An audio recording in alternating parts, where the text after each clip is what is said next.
There are 168 hours in a week, but most of us only use one.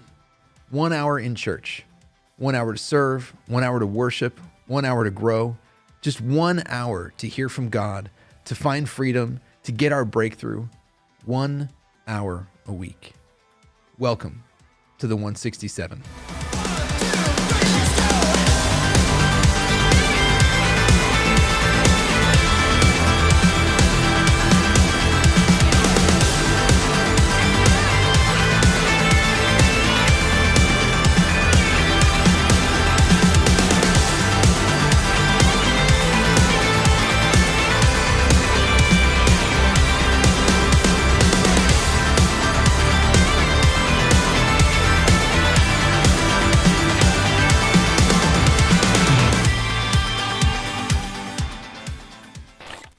Hey, welcome back to the 167. Hey, it's good to be here. Hey, Pastor Rick, how are you doing? I am doing awesome. Hey, I'm feeling a little more relaxed, so hopefully episode 3 is a lot more exciting than episodes 1 or 2, because now I'm in my groove. I think they're like my children. I love them equally, but some are favorite. Oh, there you go. Depending on the day. Yes, I get you. All right, so let's talk balance today. So we've been talking about the 167, what it is, these other hours in our week besides the Sunday morning worship experience. It's about an hour. What do we do with the rest of our week? So this morning, I want to talk balance. So, we have the 167, which sounds great, like 167 hours per day. But I also got to eat. I got to sleep. I got to go to work. I have to spend time with my family. Yeah. What are the realistic expectations that I can have for setting aside time with God? All right. So as I thought about some of this, what goes into this question, I know I have a little different view than some people have on this view. So let me just share with you what I believe, because I don't believe that life is comprised of a lot of individual segments, or that we have all these components and different activities of life. I view my life in Christ as the life that I have to live, and it's all His. It is. It's not broken up in these little individual segments. All 168 hours that I have in a week are His. I'm just responsible to be a good manager of that 168 hours that He's given me. And so my life is lived in its entirety for Him. Now, I will be the first to admit that there are times when I don't do a good job of managing that time. There are times when I fall short, that I'm not a good manager, but I'm still responsible. So I can't separate it out into these little components, say some of them are His and some of them are mine to do with what I want. And so the basis of that is really found in 1 Corinthians chapter 10, verse 31. Here's what it says. So whether you eat or drink, whatever you do it all for the glory of God. So everything we do should be for the glory of God, not just the time that we're not sleeping, or the time that we're not eating, or the time that we're not with our family.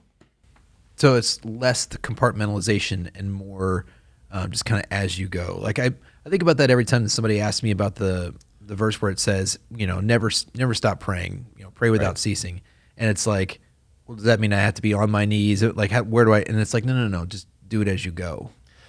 Yeah, it all fits into that. And you had kind of thrown in as something we might want to discuss, or some of the long-term habits that help you achieve this connection. Last time we talked about abiding with Christ. Well, how do you abide? Well, you abide the same way that you pray without ceasing. You make Christ the entirety of your life. But those individual habits that we have in our life, they're important to help us stay connected and to live intentionally. So some of the habits that I would encourage is just to begin every day. Make it a habit to begin every day with the intent of changing the mindset that I have. This mindset that I have a work life, mindset that I have a family life, the mindset that I have a recreational life, to shift my thinking from the time that I spend with God, the time that I spend at work, and say, no, it's all His. I'm shifting my thinking to say, how can I live with God and for God today? And it's a habit where every day I have to, what can I do today that will help me live with him and live for him. Well, and I think that's going to be a huge thing for people, because I think right now you're seeing people's worlds get kind of that compartmentalization get broken up, because you have people that used to go to work, and they'd come home, they'd pick up their kids from school, and now with a lot of kids not going to school, they're at home with their parents. Parents are working from home. You're seeing the merger of those worlds, and it's like, how do we then incorporate Christ? And I know that you shared recently in a sermon, and I don't know if you could share just briefly with us about this. You talked about how you changed your mentality when you were going to Quick Trip. Like, I think that's a great example about what you're talking about. Tell me a little bit about that. Yeah, so it is just that idea that, again, the life that I live isn't, separate on Monday, Tuesday, Wednesday, Thursday from the life that I live on Sunday. It is, my life is Christ. It's not, Jesus isn't something that I added to my life. He became my life. And so in this effort to try to reflect him in everything, then I have to look at, okay, I'm going to Quick Trip to get a drink, but what else could I be doing when I'm there to reflect Christ? How can I be generous? How can I be thoughtful? What are the things that I can practically do in my daily activities that incorporate Christ into that, and not, well, it's my day, I can do whatever I want. No, it's his day. What does he want me to do? That's good. And you said you started buying coffee for people while you were there. Right. So I think those are great. Like you said, the long-term fixes. Like, I want to be with Christ in my day. I love what you said. It's his day. It's not my day. So what if I need a quick fix though? Like, what if I'm in the 167, I'm feeling struggling, like I'm feeling tempted, I'm feeling down. Like, what is something that you think is something that's a great quick fix? A great quick fix. I highly recommend Groundhouse and the Carmelicious. It's a great. Let's get caffeinated. Yeah, man, it's a quick fix. I love the Carmelicious. Highly recommend it, by the way. It's my go-to. I'm more of a kissing cow guy. Really? Yeah, not me. But no, so the quick fixes have to go along with the long-term habits. So you can't just live life with the quick fixes. You have to have those long-term habits. You have to have that shift of mindset to say, I'm not going to compartmentalize. I'm going to live for him. Yet in the midst of that, you have to have the spiritual disciplines. Spiritual disciplines like prayer, fasting, study, serving, meditation, just meditating on the word. Those are all part of that long-term development, spiritual disciplines, discipleship journey. But then you have those times when, like you said, you're falling a little flat and you don't want to reflect Christ. And I need something. That's where the podcasts come in. That's where those online teachings come in. It's where, church websites and some of the national pastors that are, everybody wants to follow because they're incredible speakers. And so we have at our fingertips access to incredible teachings and podcasts. So you just jump on, and that's a quick fix. It gets you through kind of a lull in your day or a lull in your week. Yeah, and I think one of the things for me is, I think that's what's always very telling is, so I'm on the gram, I'm on IG. The gram, yeah. I like that, yeah. Yeah, and so I always think that my Explore tab says more about me than anything else, because it's tracking what I like. And so I kind of had to hone that down, where it's like I'm following, more church things, I'm following more teachers, I'm following more ministries, I'm following more people who are Christian, what do you call them? Influencers, just things like that. Right. So it's like, even when I'm like, oh man, I need a break, I'm going to take 5 minutes to be on IG. And it's like, but what's coming up is Stephen Furtick's hitting me with a 1 minute clip. It's just like, you get that little quick fix. Right.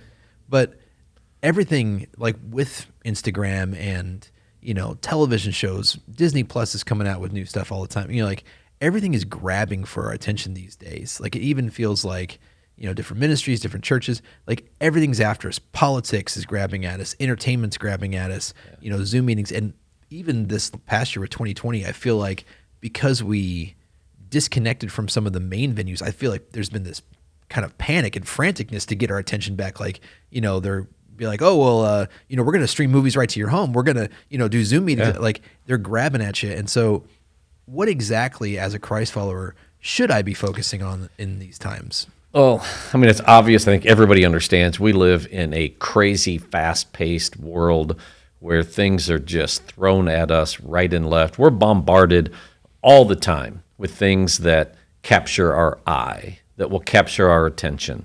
I mentioned in a message recently that there are so many things that capture our attention, but only a few things that will capture your heart. You need to lean into the things that will capture your heart. And Christ is one of those things that will capture our heart. Those are the things that we should be really focused on, like the things that capture our heart, not the glamorous thing on the IG or things on Facebook or the flashy things. Those are all things that will capture our attention, but they're fading. They don't last. They don't produce anything of significance. So the things that capture our heart are those are the things that we should be focused on. But to give a specific answer to your question, that I believe that our focus, our thoughts, our plans should be God-centered, right? Which means that we should be focused on the things that God seems to be focused on, that our thoughts should be on the things that God thinks about. And so going back to the beginning of this conversation, if I am truly living my life, all 168 hours of it, for Christ and with Christ, then my thoughts are going to become more and more like his thoughts, right? And so when those things come up that try to capture my attention, like I can easily identify that that's taking me away from what God wants me to be doing or thinking or be involved in right now. So obviously, we should care about things like evangelism. We should care about things like the end time events because those are things that God cares about. But we should also care about the person who is homeless. We should also care about the person who's really struggling emotionally because God cares about them as well. Politics, I'm not sure where that falls in. Well, and as we're doing that, like I said, a lot of times I feel like the pushback to this is that doing that always feels like a giant buzzkill. You know what I mean? And it's because most people think, well, God really doesn't care about TikTok, so I can't get on TikTok or whatever. I mean, I can't watch baseball anymore. So it's like, okay, you have to try to figure out kind of what that looks like practically. And by the way, I don't really think God cares about TikTok. I think he's up there going, oh my gosh. But, yes, you live life. But if you're watching a ball game, do so with the understanding that I'm watching this game with God and for God. So how do you do that? Well, everything you do, whether you eat, whether you sleep, you do it for his glory. If you can't watch a ball game, if you can't participate in something and somehow in that glorify God and have him in it with you, probably shouldn't be doing it. Well, and this kind of folds into the next thing I want to talk about because I try and do this as a dad, and I think I'm better at doing it as a dad than I am to do it to myself. So it's like with my kids, if we go to a baseball game, so Evie's 5. And so every morning she gets up and she looks at the sunrise down our street and it's pink and it's orange. And, Evie's our little unicorn. And so we always, we told her really early on, God made the sunrise for you. And so every morning she gets down, she runs to the window, she goes, Daddy, God painted that for me. And I'm like, yeah, Yeah. And so when we go to a ball game or whatever, we kind of talk to the girls doesn't that feel good? We have physical, look at this day that is wonderful and God gives us the creativity and the physical prowess to do these things. And isn't this great that we can celebrate those things? And I'm generally better at doing that, going, oh, I need to point this out to my kids than for me, myself to just reflect on that. So I want to talk a little bit about how do I take my family with me? So, because a lot of people think, well, what it means is we all sit down at the dinner table together and everybody's there and I take out a book and we do a devotion. And if it doesn't work that way, then I'm a bad father. How do I take my family with me during the 167? Okay, again, I sound like a broken record, but you take your family and your friends and people with you when your life is all wrapped up in Christ. If if Christ is just another thing that you added to your life, right? If Jesus is just, I added him to what I'm already doing, then you can take him away or people can dismiss it. But if Jesus is your life and everything you do is done with him and for him, then your family's going to see that. And it's going to be a natural byproduct of your relationship with Christ that they're going to be a part of that. It's going to include having a devotional time. It's going to include worshiping on Sunday morning. It's going to include, listening to podcasts, because that's going to be a part of your life. They're going to see it, but it's going to be a natural progression. Not to downplay it, but in some ways, it just kind of falls in place. They follow you as you follow Christ. Well, I think that's the key thing that you're saying there is, if we are following Christ, I think it's easier for them because they're going to take their lead from us. Yeah, if you're a poser, like if you're just like, you don't really have a relationship with Jesus, you're not in a quiet time with him, you're not worshiping him, you're not doing life with him, and then suddenly you're going to become the spiritual dad or the spiritual mom to say, okay, now we're going to do a devotional. Your kids are going to see through that and say, you're a poser. But when Christ is your life and you're reflecting him in everything you do, then when you say, hey, we're going to pray together, they're going to know that's just a natural part of our life, and they're going to come along. And I think that was key for me when I was a kid is my dad had a rule, which was, of course, we don't skip church for, like, God comes first. And so when I started playing basketball, they would always have those optional open gyms on Sunday where they'd have practices and things like that. And so, of course, I was the only kid that didn't show up, and I got benched for it. I would always take a hit from the coach for it, and I'd be sitting there going, I don't understand, and some of it was even like, I could have made it, I could have made it to service, and then we could have hustled, and he's like, that's not who we are, and doing that. And when I watched him choose Christ over those things, and now as a father, I haven't left that. Like when, Viv has a soccer game, when my kids have stuff, I'm like, nope, can't have one on Sunday. It's just like, right.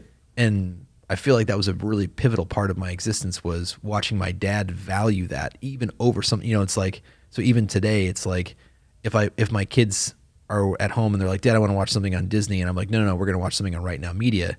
Having them watch me value that, I think it's going to. Yeah. So when it becomes your passion as a dad, as a mom, then your kids see that. And it's not just something that you do, it's who you are. They see that. So yes, there will be times when you worship together. There will be times when you study together. There will be times when you serve together. But eventually what you'll begin to see in your kids is that they're worshiping separately.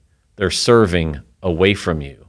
Right? That it's becoming their life also. That's when it becomes like just a rewarding thing where it's not just this religious duty that we have, it's who we are. We're going to try this new segment on the podcast. It's called Asking for a Friend, and it's where we take your questions and we try and answer them. And so this past weekend, Pastor Cam, let's welcome Pastor Cam to the show. What's up, everybody? How y'all doing? So Pastor Cam, you last week at Youth, you guys were taking questions on love, sex, dating, relationships. You did a panel. We took as many questions as we could, but we didn't get to all of them. So we thought that might be fun to do some as follow-up here to educate parents. Like maybe parents can listen to the podcast with their youth, So yeah, let's do it. Let's do some stuff. Awesome. Yeah, so it was a great time. A lot of questions were asked. Obviously, we can get to a lot. And so I would say the first question that was asked that we can hit on is crying a good way to cope with a breakup? I enjoy a good cry. Good crying. No. Well, I suppose it is. And you feel your feelings. Yeah, you got to get in your feels. Casey says I don't cry, so I apparently don't have any emotions. But I do know that a good cry is important. And sometimes we like to kind of hold in those emotions. And I know, like, it's like a guy thing, like, hey, don't cry. You're a man or whatever. Like, big girls don't cry. I don't know. Be a big girl. It's like, who is asking this question? Is it a dude? Be like, don't do it, man. Yeah. Don't cry. Just play video games and listen to Dashboard. But yeah, you're a girl, have a good cry. No, have a good. Yeah, but I would say, like, yes, it's good to cope and just cry and let all the emotions out. Because I think a lot of times, like you said, like play video games and listen to Dashboard Confession or whatever. But like if you're going out and like that whole distracting thing of like you need to distract them from their emotions. Well, guess what? What happens is when you get distracted later on, sometime in the week or the day, all those emotions come back, and you have to sit with those emotions. And I always say like, hey, when you feel those emotions, sit with them and let them pass through, because then they'll be gone. Because then the little cry becomes a big cry just later. Exactly. You're just delaying it. And then you're being like in school or whatever, and like you're just starting to cry, and everyone's like, "Is he okay?" Well, and that's legit. Like, man, like if you're grieving, if you store that up, it's going to come out in inappropriate times. Yeah, and we don't want that, especially like Wednesday night. What's wrong, man? What else you got? Okay, so I got this. How do you get out of a toxic friendship? And so I like this one because like that night we were talking a lot about dating relationships, but this one's like for the people who aren't dating that are just really focused on their friendship. So like, how do you get out of a toxic friendship? Oh, that's good, because I think it's really important, even if you recognize that your friendship is toxic. I think that is the biggest step, because most people don't realize they're in a toxic friendship. Of course. But yeah, if you're in that friendship, I think that you have really two options: is to set really hard boundaries, or like I said, you just got to exit. Yeah. You just got to say, hey, listen, I love you. I can't be in this friendship. It's bad for, like, I make bad decisions. That's just off limits. Exactly. It's like I tell students a lot of times, like, hey, love them from a distance. Like, you're still friends. You can know people. Wave at them. Yeah. Wait, hey, what's up, man? But like having that moment where you're like, you're letting them into your life. Like, if you know that that's a toxic thing, let them go. Like, they're friends. You can say, hey, I know that person from so-and-so. I have so many friends. I'm like, I know them. And I know, like, I probably should not be close friends with them, but I can still, like, when I see them at the grocery store or whatever, like, hey, man, what's up? Cool. And then kind of, like, go there. Yeah. But, like, letting them in is kind of like where you have to guard that circle. And so, like, if you know that people who are trying to come into your circle are toxic, like, and you're trying to protect that as much as you can. Yeah, I mean, I think you can be friends with a lot of people, but there are certain people in your life that are influencers. Yeah. Like, there are people who influence you, and if somebody that's toxic is an influencer for you, you got to bail. Exactly. It's good. The next one that we have is, how do you know when you're ready for a relationship? Like, when is it the right time to be in a relationship? Oh, man. I think that, I don't even know how to answer that question for you. I think that but what I would advise people to do is, it's about what relationship you're going to be in. Yeah. I think you need friendships all the time. Oh, yeah. I think that you need to have a community of people, a circle of community influencers in your life, mentoring relationships all the time. If you're talking about dating relationship, I have an unpopular opinion. You ready for that? Yeah, let's hear it. I think that practicing dating in high school is actually really healthy, as long as you are not putting too many expectations on it. Yeah. Like, if you're like, I'm going to find the love of my life my sophomore year, I'm like, no. Yeah. But go on a date, figure out how to open a door and pay for dinner and, like, do those things. But I think you should be upfront and say, hey, listen, I don't know where this is going. Yeah. And like, you learn about yourself too, just in a relationship. And what I tell like students and parents even, it's like, if you want that dating relationship, like, the first thing you have to do is, there's two things. You ask God, like, is this the right time for me to date? And, ask God, pray about it, and he'll give you an answer. But then also, you have to ask your parents. Like, can I date? And if your parents are like, you're not dating until you're 16, okay, you have that clear answer. Don't even try to push that until you're 16. You're like, hey, mom, dad, I'm 16. Can I start dating? And when they give you that yes, then you can start having that thing. So, like, if your parents say no. If God says no. It's easy. And, like, can you imagine as a parent, a 14, 15-year-old coming to you and say, do you think I'm ready to date? I'd be like, the fact that you asked me that question makes me warm up to it, Yeah. Just sneaking around and trying to date people without people knowing. Cool. And so another question I have is, should I know everything about the person before I date them? Or should I be dating in the way that I get to know the person better? Or should I do both? I'm a big proponent of dating friends. I'm a big proponent of, because I did this a lot. It was just like, I got to know somebody, because then it's not just like, do they have six-pack abs? It's, I'm attracted to this about this person. And so I think those are richer relationships. But even when you get married, like, the level of intimacy is always going to go up. There's always room to grow in that. Yeah, I agree with that. And so, like, even I told the students, like, me and Casey were friends long before we dated. And, like, I got to know her on a friendship level, and that was our foundation. And so obviously I'm still learning more things about her as we're married. I learned more things about her as we're dating. But when we were friends, like I was knowing how she handled money, how she handled stress, how she handled, just certain situations. And that was allowed me to see her in a deeper level. And so it's tempting to be like, I don't know this person, I'm gonna date them because if we break up, then that whole awkwardness of us You being just ghost friends, them. yeah, you ghost them, whatever. But like, I think that what I've seen is the best relationships are the people who are dating their friends, like you said, and they know them, and you get the whole TV thing of like, I don't want to mess up the friendship. I'm like, don't worry about that. Like, it's gonna be okay. Don't do something that's going to mess up your friendship. Exactly. And so that's really good. Yeah. Well, that's all the time we got. So, yeah, keep tuning back in. We'll answer more questions for your friends. Hey, He's been asking for a friend with Pastor Cam. there we go. Thanks for coming on. No problem. Thanks. Here on the 167, we like to challenge you to think about things differently. I like to take you to different parts of the Bible and maybe show you something that you read 1,000 times like I did. And then it was one time it all kind of clicked for you and you kind of looked at things and it made you think about things differently. So I want to tell you why I am a 6 literal day creationist, okay? So I know that's not a real popular belief sometimes. A lot of times people think that that doesn't match up with science. It actually does. And sometime I will take you into some of that where there's so much science that actually says that the earth could actually have been created and the universe could have actually been created in 6 literal days. But today I want to show you why I believe that in the Bible. And I want to be specific.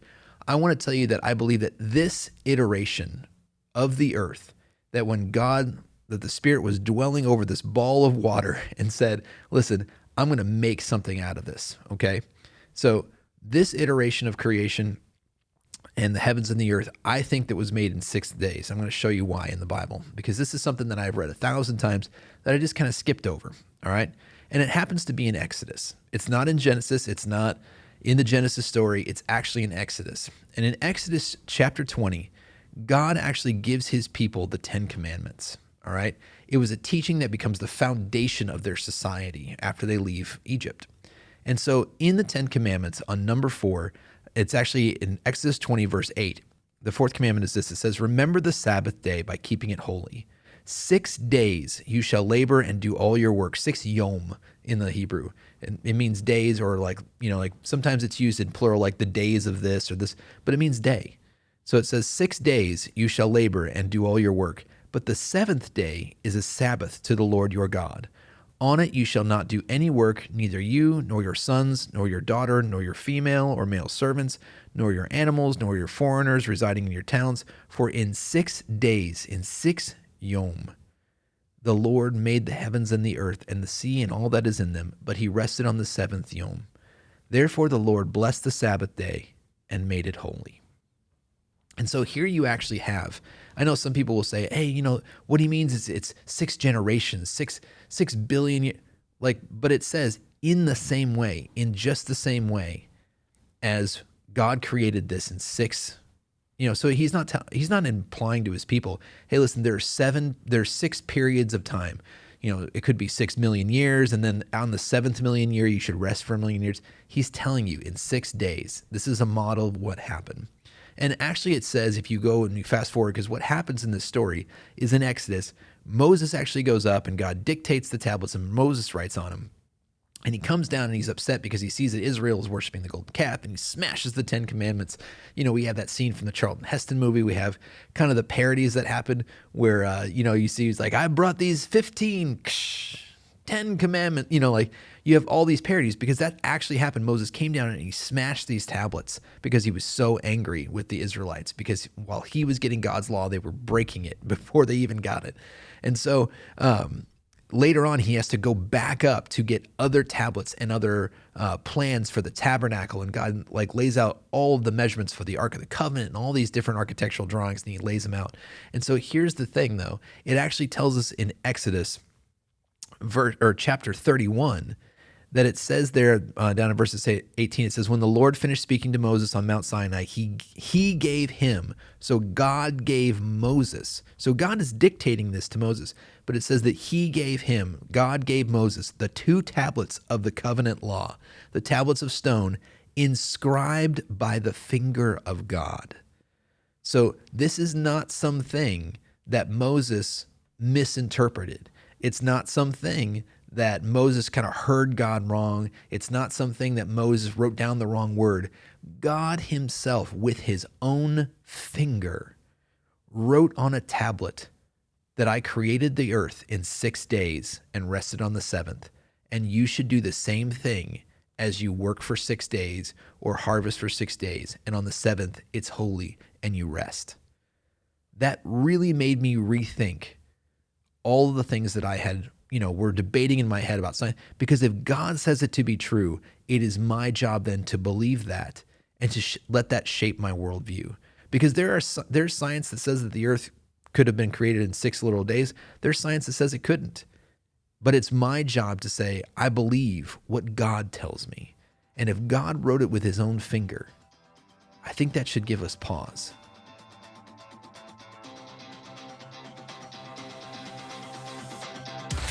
If you enjoyed this episode of the 167, make sure you like, subscribe, follow, get notified, leave a 5-star rating and a positive review. Tell all your friends to listen as well. Make sure you go over to newlifegardener.com and check out all that we have to offer as a church, and check out our messages online as well. Thanks for listening.